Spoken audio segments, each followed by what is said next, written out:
Thank you very much for joining us this morning.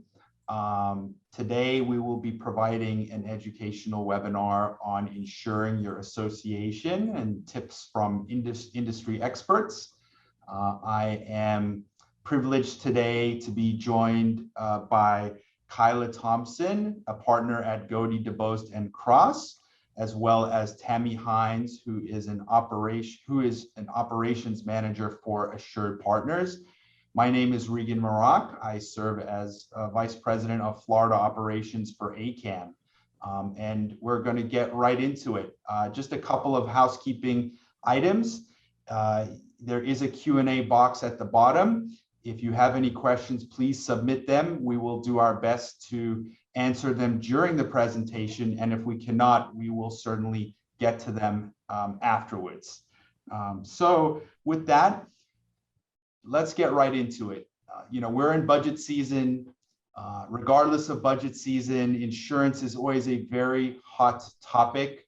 It has been over the last year or 2 years now with the increases, and it's something that clearly is on the mind of a lot of associations, as well as management, of course, as we're putting together the budget. I want to start by sending it over to Kyla. I know that some of the legislation recently changed. There were some updates. Kyla, if you want to just give us a quick update so that we can get moving to the next segment. Absolutely. Thanks so much, Regan. So as Regan said, my name is Kyla Thomson. I'm a partner at Goede, DeBoest and Cross. And something that I always say for every webinar and every seminar that we do is that this is not a forum for me to be providing legal advice to our viewers. I'm happy to talk in generalities, but if there are any specific questions regarding your association, sometimes it requires not only taking a look at the statutes, but as well as your governing documents. And so this should not be taken as legal advice, but we will definitely try to get as specific regarding the laws generally as much as possible. So as Regan said, there were some changes that took effect on July 1st, and there were some significant changes, a lot in response to Hurricane Irma. So used to be, prior to July 1st, the time to file property claims was 3 years, up to 3 years from the date of loss. That has now changed to 2 years. We don't, as a matter of course, we don't advise our clients to wait the full 3 years anyway, prior to July 1st. We still wouldn't advise our clients to wait the full 2 years before filing a claim. But now the most significant thing to remember is that it is now reduced from 3 years to 2 years from the date of loss.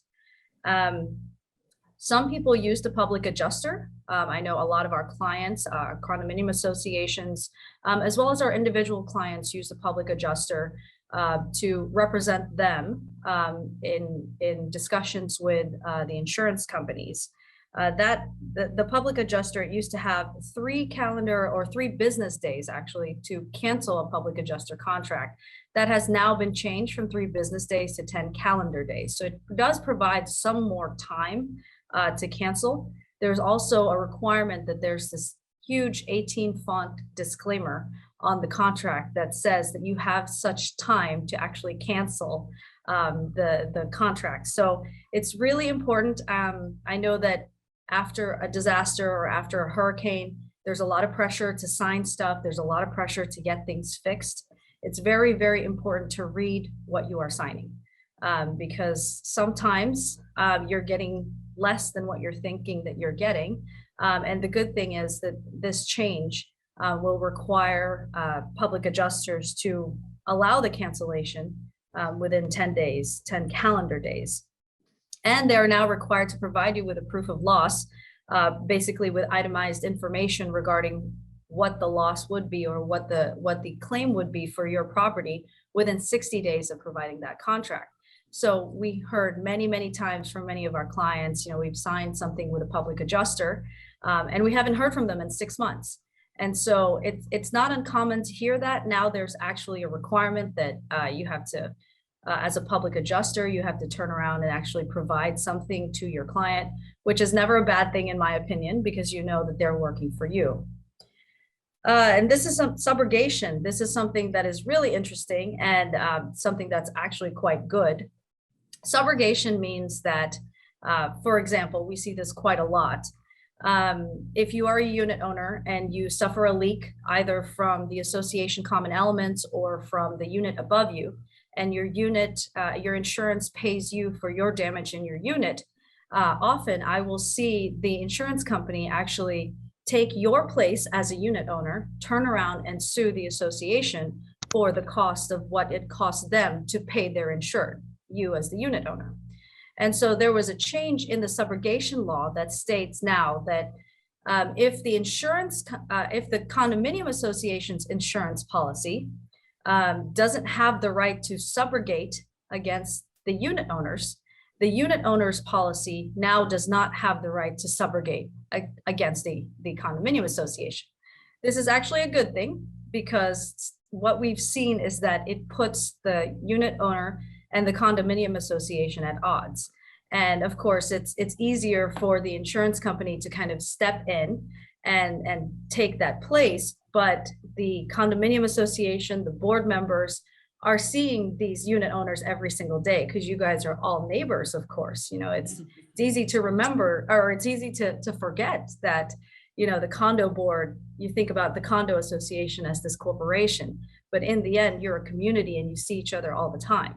And so I think what will happen is it will provide more of a sense of community for the association going forward. So those are really the big things that have changed. Tammy, is there anything that I didn't mention that I should mention that have changed that you think we should be discussing as well? No, ma'am. That sounded good. Okay. That was fantastic, Kyla. So Tammy, you know, one of the things that Kyla touched on, obviously, is Irma. Irma has been a major impactor, specifically on that coast. What's going on in the industry? How has it affected your job on a day-to-day basis in helping your clients? Well, it has affected us in a lot of ways. And the largest way is we are starting to see carriers either stop writing condominium associations altogether. As everybody knows, American Capital went out of business as a result of Irma. So they are now in with the Florida Guarantee Fund, all the claims that were still open and any return premiums. And the carriers are tightening up restrictions on what they will allow us to provide coverage on, specifically on roofs.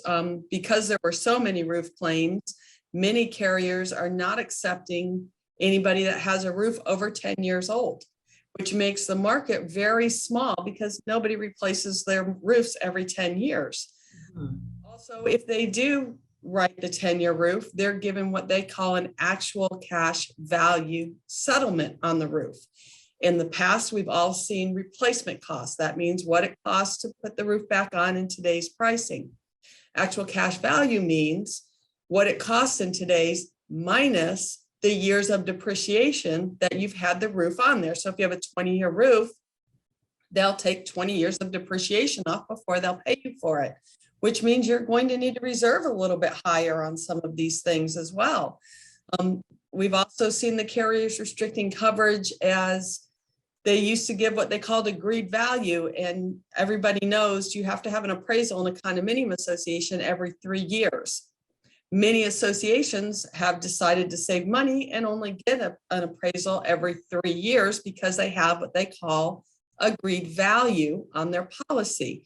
That means that you and the insurance company agree to an amount that you insure it to, and there will be no penalty if you, in the end, are found to be somewhat underinsured. If they have a coinsurance, the 80% or 90% coinsurance does not work like health insurance. Everybody thinks they have to pay the 20% or the 10%. It does not work that way. In property insurance, the way the coinsurance works is you have to be insured to at least that value in order to receive your full claim amount. So if you have $1 million building and you have a 90% coinsurance, you have to carry at least $900,000 worth of insurance in order to receive your full claim amount. If you carry $800,000 worth of insurance, then your claim will be penalized by 10%. So hopefully how that's the easiest way I can explain it. But so that's how they do that. So in my opinion, the associations are probably in a much better situation if they get an annual appraisal now, and you can get annual updates, and you can usually, and you can correct me if I'm wrong, Regan, save money by doing that because the annual updates don't cost as much as an appraisal every 3 years. So it's probably takes your fiduciary responsibility away. And it also will help you with not worrying if your carrier will only allow you to buy insurance at a co-insurance rate of 80 or 90% and no longer offer agreed value. And that's another item that we are seeing go away quite quickly. Thank you, Tammy. Yes, I mean, look, at the end of the day, we got to do what's best for our clients. And if it is things like you just described, and that's going to assist with insurance, not only in better rates, but actually being able to obtain insurance, we're going to advise our clients of such. Obviously, though, in listening to you and in our conversations, the carriers are getting stringent, some are leaving the market. What, from a right standpoint, obviously we know at the end of a term, the carrier has the right not to renew your insurance policy, but during the policy, like what are their rights as far as dropping an association, as far as the insurance coverage?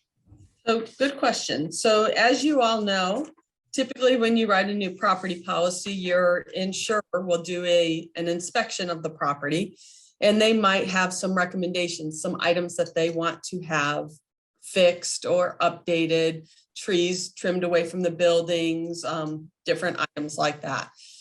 So if you do not comply with that, they have the right to cancel the policy for non-compliance with the recommendations to continue on with the insurance coverage. That can be done in the beginning or midterm. So if they don't do an inspection right away and they choose to come in and do the inspection a little bit later and have the replacement done, or you don't comply with them, then they can cancel. The only other reason throughout the policy term that they can just cancel would be for misrepresentation. So if you said, well, we're going to get brand new roofs. In fact, we've signed the contract and they're going to start them next month, and that doesn't happen, they can choose to cancel the policy for that reason too. So misrepresentation, in their opinion, not telling them, not being completely truthful up front, that's any time of the year they can choose to cancel, and also for non-compliance with those recommendations. Otherwise, the only real reason they can cancel throughout the year is non-payment of premium, and that they only have to give a 10-day notice for. They can choose not to renew your policy for any reason. So on renewal, they can send their legal notice and say, we choose not to renew it, and that can be done. The only other thing I've seen done midterm is some companies, Weston did it this year, and I feel like another company did, but it escapes me which one, went to the state Department of Insurance and said, we have to reduce our capacity in Florida, and if we don't, we're afraid we're going to go out of business. And the state grants them to allow to cancel a certain amount of policies throughout the year. Even midterm at a certain date. One thing they do make them do is they say, okay, you pick the date. You pick April 15th. They all have to be done by April 15th. That's when you have to do it. So that's the only other reason that an insurer can just come in and cancel you midterm. So Tammy, with that in mind, look, at the end of the day, we have to make sure that all of our clients have insurance for many, many reasons.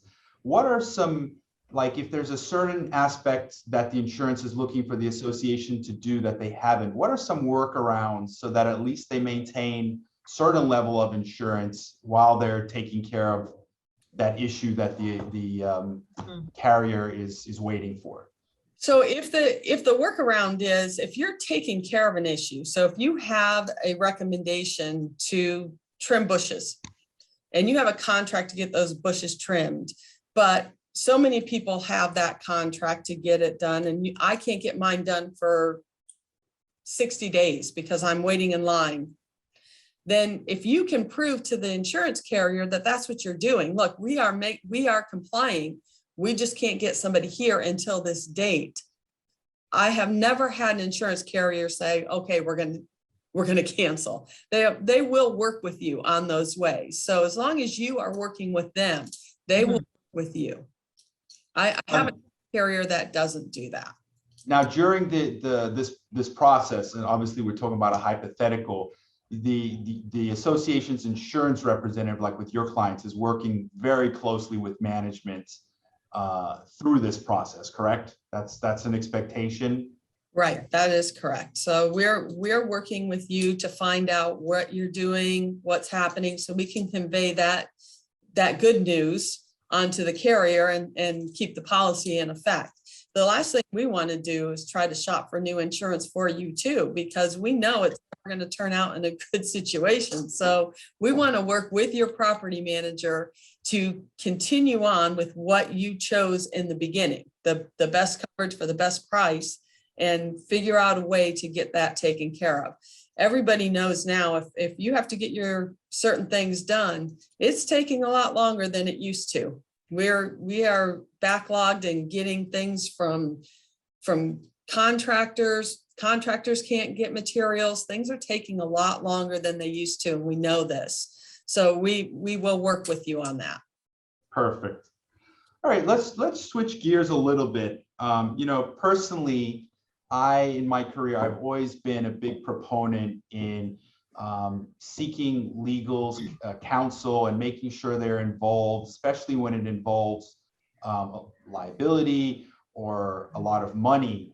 Kyla, with regards to claims against the association, whether it's liability or property, what is your recommendation to the board and to management about when to get the association's counsel involved? That's a good question, Regan. So usually what I like to say to my clients is, especially in the liability kind of standpoint, the first point of contact that I would like for our clients to do is if they receive a letter from usually another attorney that states that somebody had gotten hurt on the property and is going to make a claim. And the letter will usually say, send this to your insurance carrier so that they can provide us with the insurance information. And so I usually ask my clients to just send it to me. Let me take a look to make sure that there's nothing unusual in it. And if there is nothing unusual, then that's really all my involvement at that point. And I will advise the client and advise our management to go ahead and send it to the insurance carrier, who will assign a representative to work with the attorney on the other side to provide the information they're looking for. The next time I will typically hear about it is if there is a lawsuit that's filed. If the claim cannot be settled outside of court, then there will be a lawsuit that's filed and I'll be apprised of the situation. At that point, again, what I like to do is take a look at the lawsuit, take a look at the complaint, make sure there's nothing that is out of the ordinary. And then at that point, I'll advise the client, the association, as well as our manager to go ahead and send it to the insurance carrier, who will usually be working with that same insurance representative to assign insurance counsel. Because at that point, there needs to be legal counsel that's assigned on behalf of the association. Now, what I like to say to our clients and our managers is that our firm, Goede, DeBoest and Cross, is actually approved to work with many of our insurance carriers to serve as defense counsel. And it has been very beneficial for most of our clients, and all of our clients, I'd venture to say, because we as association counsel are already familiar with the governing documents, we're familiar with the property itself, we're familiar with the areas where the accident might have occurred. And so there's no more learning curve once we are approved to serve as insurance counsel for the association. Another added benefit is that the invoices will no longer be going to the association after the deductible is paid, because now it's going to be paid by the insurance carrier. And so typically our associations are getting our regular work, of course, with familiarity with the attorneys, but at somebody else's or their insurance carrier's expense. So that's what the usual involvement for myself and the insurance carrier and the association and management. That's usually what occurs in a normal liability claim. Fantastic. Yeah, it's interesting because a lot of board members, they ask us, what's management's role when a claim occurs? And, we like to say we're facilitators.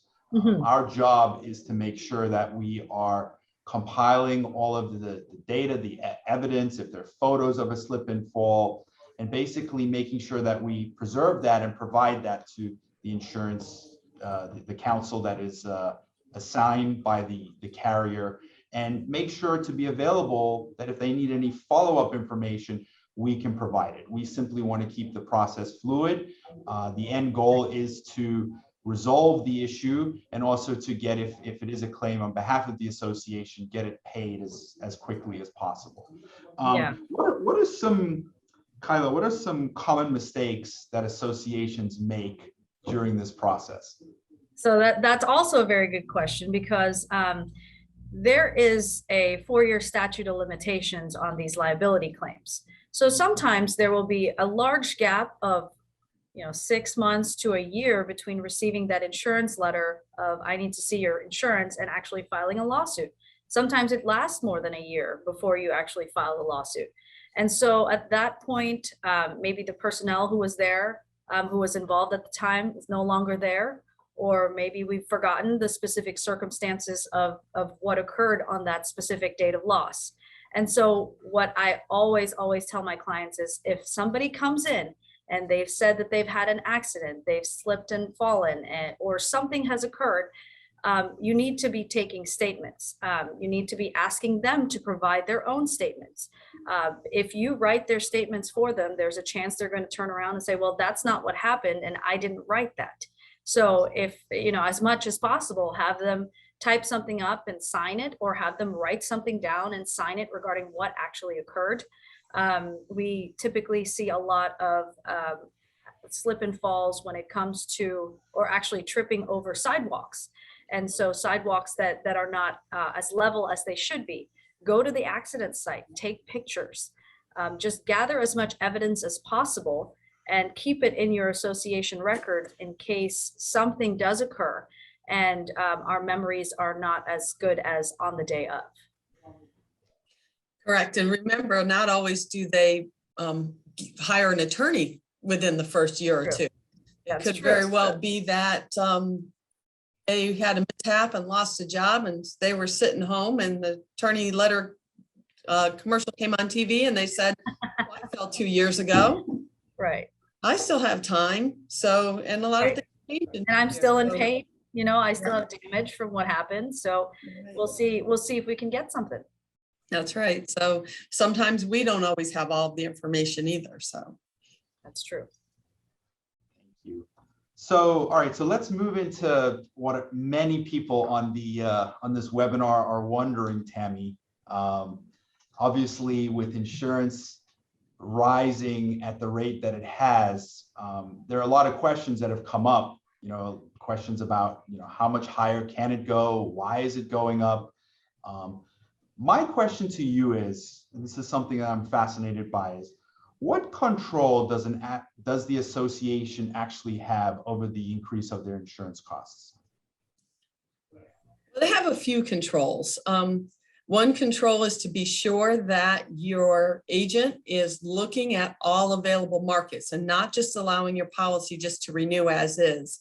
Remember, in the very, very, very old days, we used to have some alliance with these insurance carriers. Oh, I've been with them for 10 years. They're going to stick by me.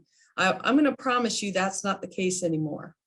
So don't worry about changing your insurance company. If you need to change from one company to another company to save money or get better terms, make that decision to do that, because they are not going to stick by you any more than you need to stick by them, in my personal opinion. I just haven't seen that in years. So make sure that where you're at, that you're not just renewing as is, that your agent is actually out there looking for other options for you. Another good thing is to make sure you keep your property as good and as best condition as you possibly can, because You want to make it look appetizing. You want to make it look good for your insurance company. Like I said earlier, insurance companies are looking for brand new roofs. They're looking for roofs that are under 10 years old. If you were not damaged in Irma, chances are your roof is over 10 years old. You just don't need a new roof every 20 years. That's how it works. And most of us don't reserve for that, but it's just making that market smaller. And before, when we had a lot of competition, of course, we were getting better rates. Now, as the competition gets smaller, we're getting not such good rates. We can't go out to the carriers and try to go, well, A, B, and C gave me these terms and this and that, and try to get you lower rates because we're not getting that many quotes back. So those are some things, making sure that you are keeping your property up, making sure your pipes, if they're old pipes and you have a lot of water, you probably want to get that fixed. You want to look appetizing to these carriers so that you can get more quotes and more competition and some better rates. Other things you can do is look at mitigation. So you can look at if you have a building that a lot of the owners have already replaced their windows into hurricane, and you have just a few stragglers that aren't there, let's see what you can do about getting them done, because mitigation saves money. So I've had associations in the past, large ones and small ones, where all but 5% of the people have either shuttered or put impact in, and you have those few people that are just holding out. Well, let's get some pressure on them to get that taken care of so that you can save money, because the whole building has to have it in order for you to save the money, not just that. Those 2 or 3 other owners are definitely costing the whole association money. So I know sometimes it's not super easy to do, and maybe Kyla can help with that a little bit if there's a way to do that, but that's a good way to save some money, mitigation, and you live in Florida, so why not try to protect your property? Your home is a very big investment. From a mitigation standpoint, you touched on it, which is something that we're big on as far as, you know, the water leaks especially in high-rise buildings. And mitigating and maybe fixing pipes to improve your loss runs. When the carriers look at claims, is it like the size of the claims that bothers them more, or the frequency of claims that they see? What's more bothering? The frequency. Frequency is a bigger deal than the large. Every insurance company is expecting that, what they call shock loss. A shock loss is a very large loss that happens randomly. That's what they really, their rates based on, a shock loss. Frequency claims means there are things that are not being paid attention to. So if you have a lot of frequency water damage, then somebody's not paying attention to why this is happening. So that's, and that in their eyes means that you're just, oh, well, my insurance is going to cover it and I'm not going to worry about it. They want you to try to protect your investment, and they want to help you protect their investment. So frequency is definitely a larger issue than large. Thank you. Yeah, and and with regards to the shutters, from a management standpoint and those projects, what we find is communication with the residents prior, and if you do get it passed, to like actually doing it, constant communication, letting them know what's going on. It's not a surprise, because it's not a small thing that you're doing to get that done. We also find having the management office be proactive in reaching out, because a lot of residents don't really care about what's going on day to day. They want to, they want to come in, the building looks nice, the landscaping looks nice. They don't really want to worry about anything else. So sometimes over communicating with them, this is what we're trying to do. This is why it's going to save you money. Please go ahead. And a lot of times we find that that's very effective in getting it done. And Kyle, I don't know if you have anything else to add with regards to that topic. No, I think you guys have covered it. Excellent. All right. So I know that, and Kyla is going to speak a little bit about the recent tragedy and how that's affected things. But here on the south coast of Florida, the east coast of Florida, certain things have changed a little quicker than they are on the west coast. Tammy, my question to you is, with regards to umbrella policies, what is a reasonable limit that the association should have through their policies at this point? Well, when we're looking at associations with high rises and owners and the larger associations, we would like to say you shouldn't have under a $15 million umbrella.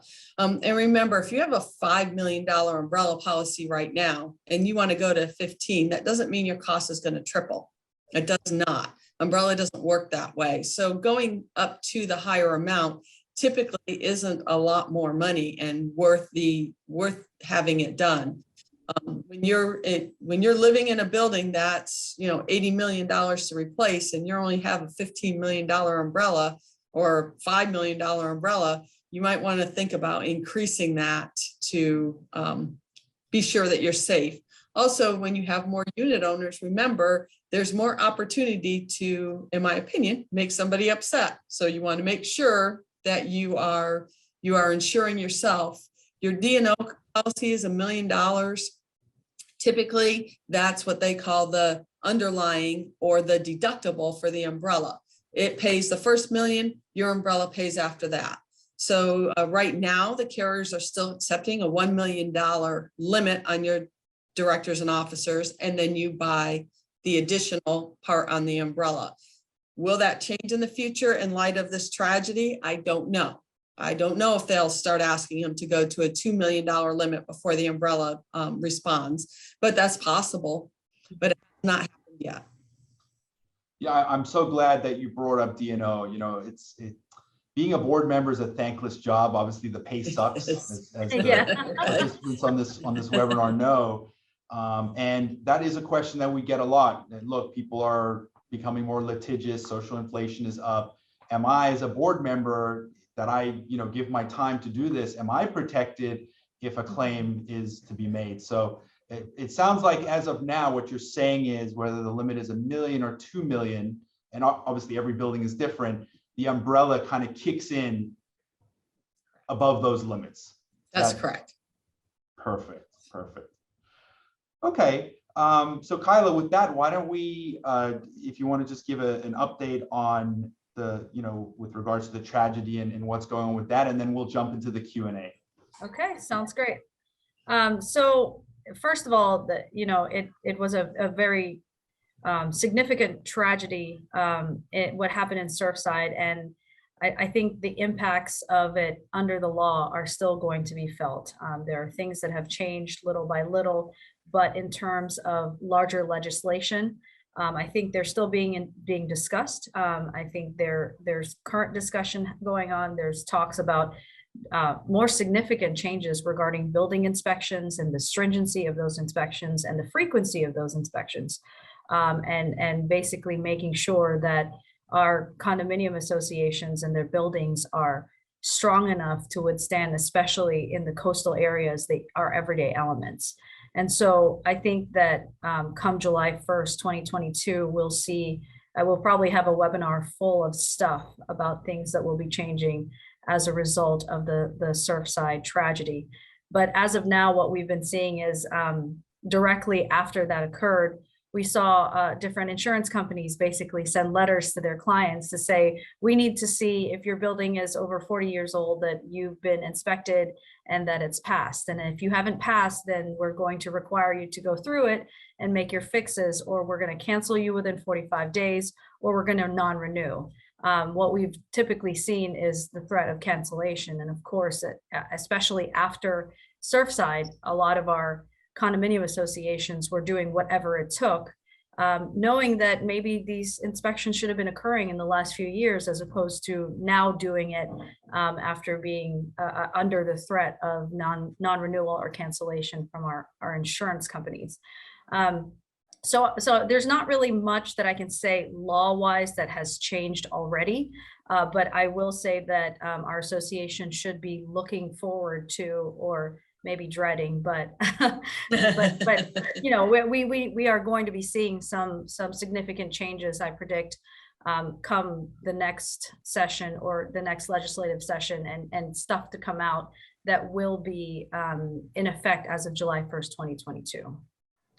Kyla, I know that the Florida Bar assigned a task force, right? And they're going to be making their recommendations, which will in effect change legislation. That's kind of the That's order of how. absolutely right. That's absolutely right. So most of the time what occurs is that there are task forces and there are committees that are put together and empowered and authorized to provide recommendations regarding specific topics. There is a specific task force regarding the Surfside tragedy and what can come out of it. And so we are monitoring it daily, but of course things change from one day to another. So I hesitate to provide updates until we know for sure what is going to be recommended to the legislature. And then after that, we don't even know if it's going to be passed by the legislature. But at least we know that things are absolutely being worked on. And I think there are going to be some significant changes going forward. I think it's so important, like you just said, because nothing is final yet, that boards of directors on behalf of their associations are keeping close contact with management, with insurance, with legal, so that they're always up to date on where things stand. I know here on the East Coast, certain municipalities, I think it's moved a little quicker just because we're closer down here, where inspection requirements are changing from one day to the next. And we have to stay on top of it on behalf of our clients. Yeah, the worst thing to happen is that you're surprised. And you don't want to be surprised because surprise often costs more money. And of course, you've already passed your budget from the previous year for this fiscal year, and the same that it's budget season. So you're going to be anticipating your budget for next year. And so the concern is always, if things cost more money, where are we going to find the money? Are we going to borrow it from banks, or are we going to borrow it from our reserves? Or are we going to special assess our members? And so it's really, really important to be always apprised of any of the big changes, even the little changes, because it will usually cost money to kind of jump through those hoops. Perfect. Well, I think this is a good segue into the Q&A. One of the questions, Kyla, that was submitted relates to, should associations pay monthly and incur finance costs? Incur finance costs or pay in full. And one of the things, and you just touched upon it, is with regards to using reserves so that you can pay it up in full. What is your experience and recommendation with regards to that? In my experience, we've seen many associations actually either borrow from the reserves or pay it out of their operating. And so it comes with different circumstances, because sometimes if you have it out of your operating, then you certainly want to pay it in full so that you can avoid your interest costs. That being said, most of my associations will not have that big chunk of change in their operating account at the beginning of the year. And so the request is always, well, can we pull it from our reserves? And the answer is maybe. It depends if your membership will agree to it. Because your reserve funds, if you're going to use it for a purpose other than what the items are listed in that reserve fund, will require a membership vote. And so the concern is that if you pull these funds from the reserve accounts, how are you going to replenish it? And so in order to deal with that concern, especially with many of our associations, we've written proxy questions that specifically state that the funds are going to be replaced as the year goes through, because that the insurance premium is part of the budget. And so as we are receiving our quarterly assessments, those amounts are going to be replenished. And that provides a certain level of comfort for most of the owners. And it avoids a special assessment for the owners. And they're not going to have to pay that lump sum at the beginning of the year so that the insurance premium gets paid. What are your thoughts on that, Tammy? Well, I agree with what you just said. I think financing premiums, I'm not a big fan of it. It happens a lot, but there's no reason to pay more for your insurance through financing. So if you have the way to get it from yourself, whether it be from your reserves or making sure that you've budgeted a year in advance for the payment, that's certainly the best rate, the very best way to go. Financing it's just like financing anything else. They charge a finance fee, and they're not those low brand new car finance fees. They're a little bit higher than that. So if you have a way to get it yourself, you're definitely better off to do it that way. This all kind of goes back to, and it's not, obviously it hasn't been popular, but associations really having better financial preparation. It'll be interesting to see, Kyla, if the task force comes back with making fully funded reserves mandatory. But even if they don't, we're recommending, plan ahead to what you said, as opposed to being hit with the surprise of a lump sum cost. Plan it over time so that at least your residents are prepared. Tammy, we've had a bunch of questions about flood insurance. What's going on in the flood insurance market? Well, that's probably the hottest insurance topic right now. So if you have been in the private flood insurance market, as we know, there's two different markets. There's the National Flood Insurance Program, which is all from the government. It's the NFIP. It doesn't matter what carrier you have, Hartford, Travelers, Service, it doesn't matter what carrier. If they are part of the NFIP, the rates are the same, the rules are the same, everything is the same. Has to go the same exact way as the National Flood Insurance Program tells them it has to go. Then there were some private markets that came in over the years and decided that they would provide flood insurance, and they did it at a lesser cost than through the NFIP did. Well, for some reason, and although honestly, in my area at least, I didn't see flood claims from Irma. I didn't see a lot of that, a lot of flooding issue, but it certainly has affected those markets. And whether that's because of reinsurance or what, I'm not sure. But those private markets are deciding this year that they don't want to renew those policies.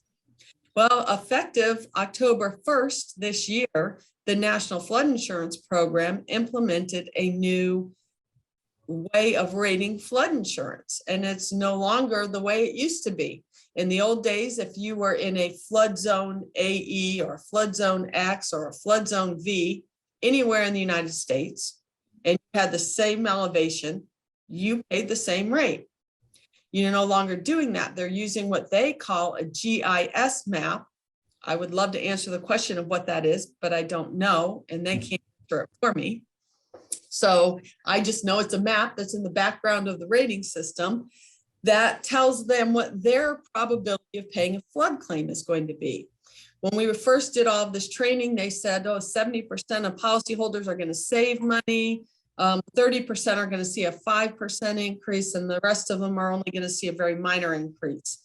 That does not look to be the case in Florida. I'm not sure where they did that study, if they did it in Wyoming, but I'm sure they didn't do it in Florida, because I have a couple that are coming out of private flood has decided to non-renew them. And the flood insurance rates after October 1st are, quite frankly, unaffordable. It's not in a good spot. They were paying maybe $30,000 on their private. The National Flood Insurance Program quotes coming in about $147,000. Wow. So what I haven't seen, and I did see many, maybe some of you remember, I think it might have been about 10 years ago when flood was going to change rates, the Brigate Waters Act, and there was a lot of press about it. And there were a lot of people complaining about how this was not saving money, and this was going to stop real estate from being sold, and this was going to make it unaffordable to live in Florida. Well, we're seeing that again. Time to start calling your congressman, in my opinion. Time to start calling your representatives. Get on the news, do what you got to do, and tell them this is not what they said it was going to be. Now, on the backside, if you've already been with National Flood Insurance, they cannot just raise your rate up to that 3 times the rate that they're charging now, because they're governed by the law not to.